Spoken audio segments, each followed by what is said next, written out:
আমার বরমশাই আমাকে বলে আমার নাকি সুখে থাকতে ভূতে কিলায়। এটা হচ্ছে সত্যি কথাই। তার মানে গ্রামের বাড়িতে যখন মানে উনুনে রান্না করতে হয় তখন আলসি লাগে, রান্না করতে ইচ্ছে করে না। কিন্তু এখানে তো উনুন নাই, নিজে বানিয়ে তারপরে রান্না করছি। তার মানে বলে গ্যাসে এখন রান্না করতে খুব কষ্ট হয় না, উনান জ্বালিয়ে রান্না করো। আর হচ্ছে বাড়িতে থাকলে যদি উনানে রান্না করো, উনানে রান্না করতে ভালো লাগে না, এরকম করে বলে। আর বলতে বলতে আমি এরকম রান্না করছি আর উনি বকছিল ঘরের থেকে।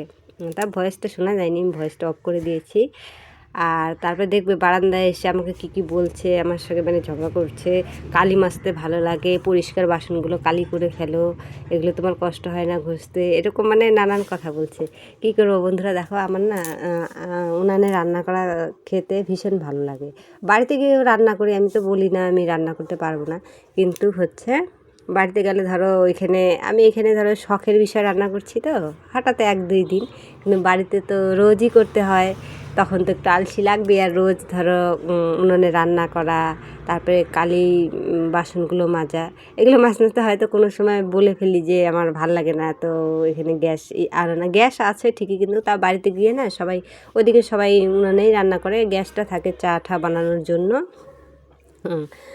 আর হচ্ছে সবাই উনুনেই রান্না করে। আর চা ঠা তৈরি করতে হলে কেউ আত্মীয় স্বজন আসলে কি বাড়ির জন্য চা বানালে গ্যাসে বানায়, আর উনানে রান্না করে। বলতে বলতে দেখো বন্ধুরা, আমার বরমশাই মাছ নিয়ে এসেছিলো, আবার শাক। আমার বর যে এত শাক খেতে ভালোবাসে বলার মতো নয়। তাই মাছটা আমি শুধু টমেটো আর হচ্ছে পেঁয়াজ দিয়ে করছি, পেঁয়াজ বাটা না, একদম কেটে টমেটো কেটে ওগুলো দিয়েই মানে পাতলা ঝোল করবো। আমার বরমশাই পাতলা ঝোলটা খেতে ভালোবাসে, আমার ছেলে মেয়েও খেতে ভালোবাসে।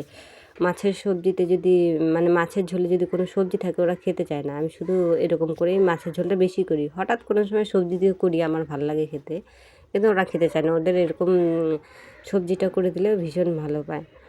তাই দেখো আমার তরকারিটা এদিকে হয়েই গেছে, আমি বক বক করতে করতে। ওই যে দেখো আমার বরমশাই এসে বলছে তাড়াতাড়ি রান্না করো, উনানে রান্না করলে নাকি দেরি হয়। আমি বলি না, উনানের থেকে আমার মানে গ্যাসের থেকে আমার উনানেই তাড়াতাড়ি হয়।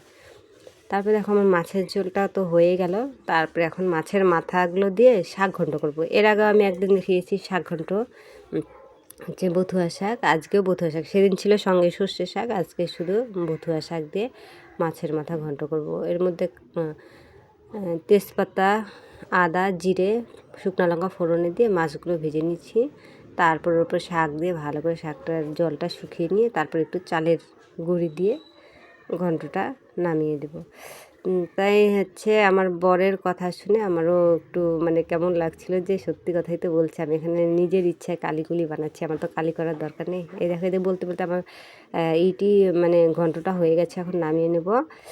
আর আমার যদি এই ভিডিওটি ভালো লাগে তাহলে তোমরা লাইক কমেন্ট শেয়ার করে দিও। হ্যাঁ বন্ধুরা, আমার পাশে থাকো দয়া ধর্ম করে, প্লিজ বন্ধুরা পাশে থেকো। টাটা।